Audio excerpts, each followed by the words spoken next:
Greetings, members, one and all of the Salivation Nation, ending the assault on sound money. Let's explore.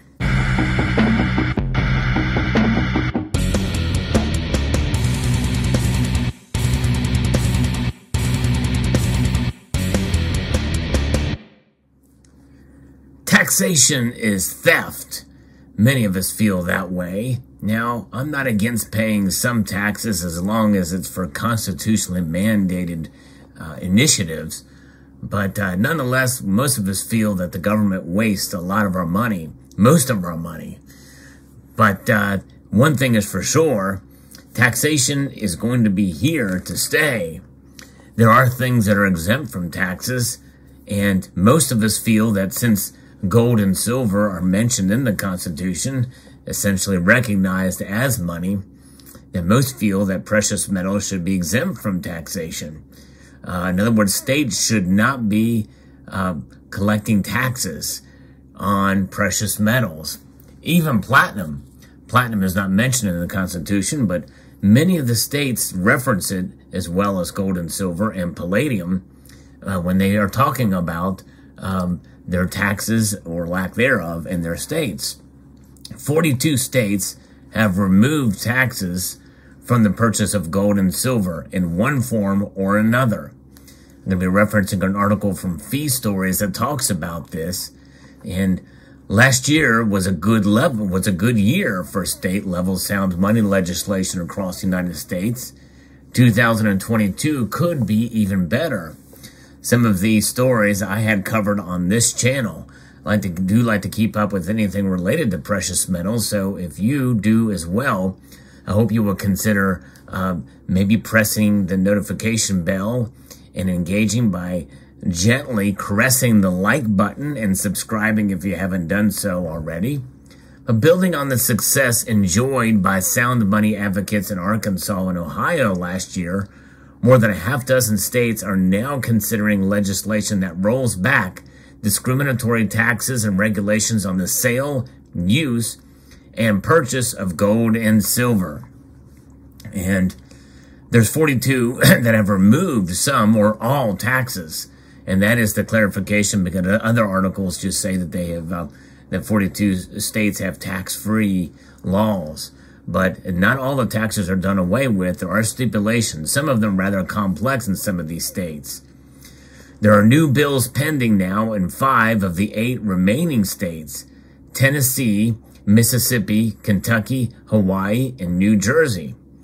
Taxing the exchange of Federal Reserve notes for the monetary metals is an atrocious policy for several reasons.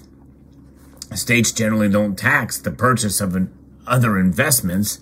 Now, most of us in this community don't see gold and silver as investments, but they're hedges. It's essentially a savings account.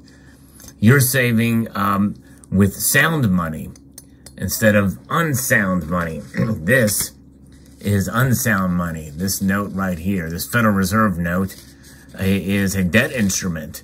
It's even noted on the bill itself as a legal tender for all debts, public and private. Gold and silver are legal tender. The United States, as mentioned in Article 1, Section 10 of the Constitution. So states don't slap sales taxes on the purchase of stocks, bonds, ETFs, currencies, or other financial instruments. Gold and silver are held as forms of savings and investment. So taxing precious metals penalizes a single class of savers and investors.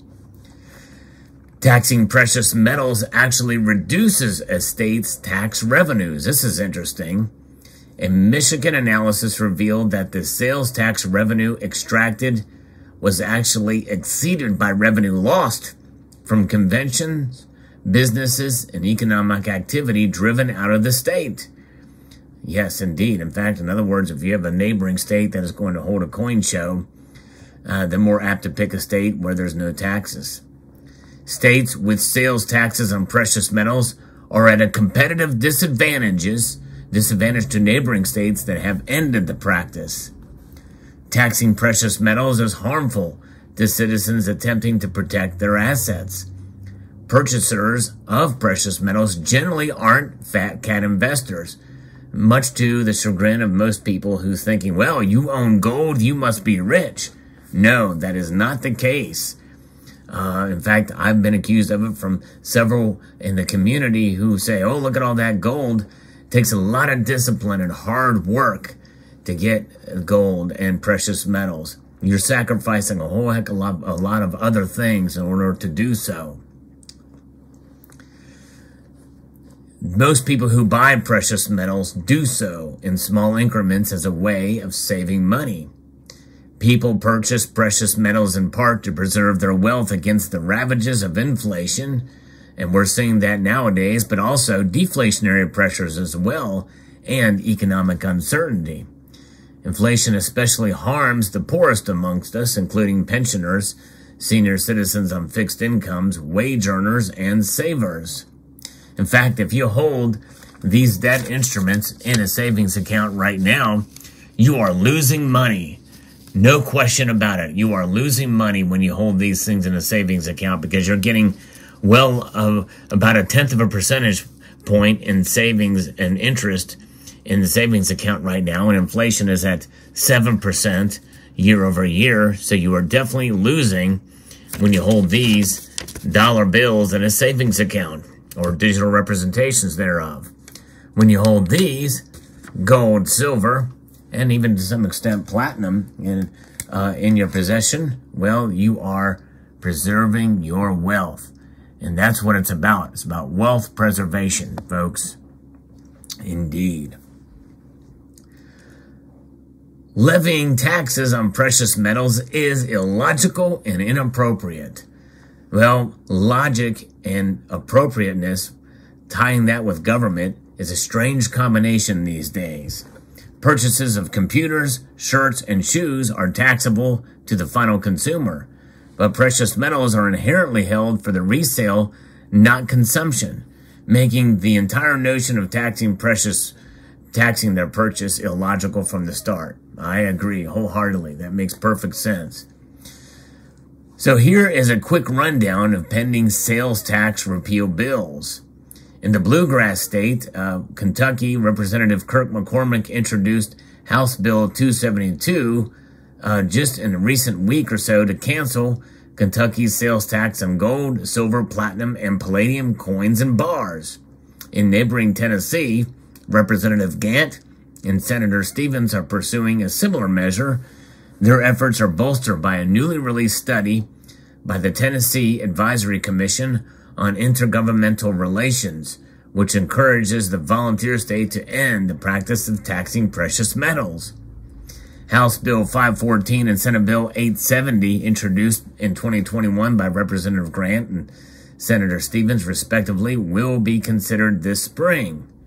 Even as Kentucky and Tennessee legislatures move forward, Mississippi may beat them to the punch in becoming the 43rd state to cancel sales tax on the monetary metals.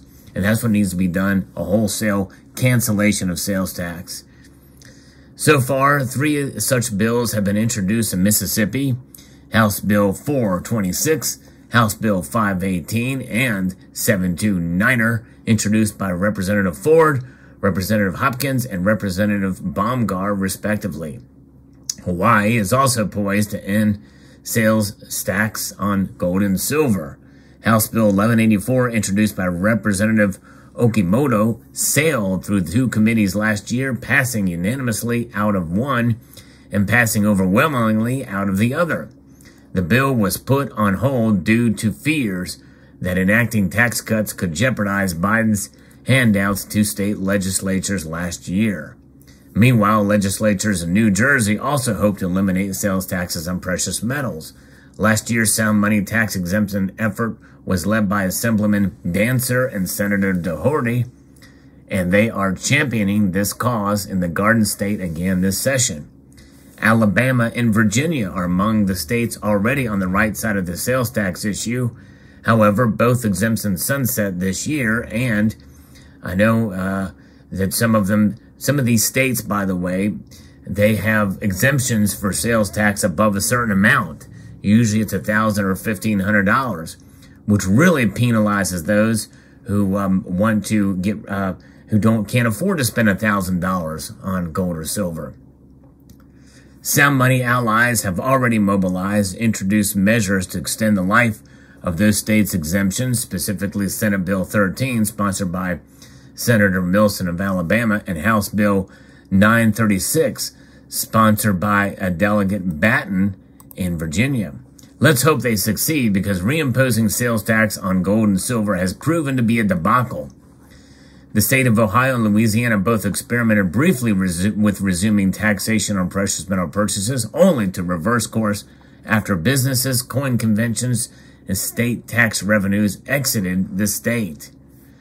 And, you know, this is a lesson not just for precious metals, but high taxation states where people see taxes raised for certain things, and more likely people are going to be leaving those states to find lower taxes elsewhere.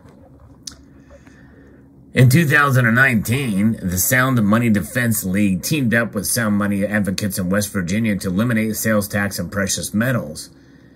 Delegate Pritt has introduced House Bill 3135 to take things a step further by eliminating capital gains taxation on sound money and reaffirming gold and silver as money in the state. Similar effort will be considered in Olympia, Washington. This is definitely some good ways to end the assault on sound money. Long overdue, for sure. Introduced last session by Representative Chase, House Bill 1417 seeks to remove all forms of taxation on the metals. Representative Chase wants to ensure the evergreen state remains near the top of the sound money index. A capital gains tax on precious metals is often a tax on imaginary gains. So yes, it's certainly bad news here. Under the current law, a taxpayer who sells precious metals may end up with a capital gain in terms of Federal Reserve notes. The capital gain is not necessarily a real gain. It's often a nominal gain that results from the inflation created by the Federal Reserve and attendant decline in the dollar's purchasing powers. It's exactly right. The nominal gain is taxed at the federal level, and because most states use federal adjusted gross income as a starting point for income calculations, this nominal gain is taxed again by the state. Neutralizing the punitive income tax treatment of the monetary metals would remove the last major distinctive that stands against the ownership and use of monetary metals. Of course, individual states cannot bring soundness to America's monetary system of their own. The root of the problem is the Federal Reserve, U.S. Treasury, and Congress, who have fully embraced fiat money and abandoned sound money principles and monetary restraint. With the consumer price index running at its highest in over 40 years, inflation is becoming the most pressing economic issue of our time. While federal policy makers are exacerbating the problem, some states are thankfully stepping up to give their citizens some tools to protect themselves. So we need to end the assault on sound money so that we can protect ourselves with the sound money, with gold, with silver, and in reality with any other precious metal that is sold in bullion form like platinum, palladium, and yes, even rhodium. So there you have it. Let me know what your thoughts are in the comment section below about this issue. I think it is very important that we stay engaged. Contact your assemblymen, your delegates, your senators of your states, and let them know that sound money must prevail, and it must prevail unhindered by taxation from either end, either at the time of purchase or the time to sell.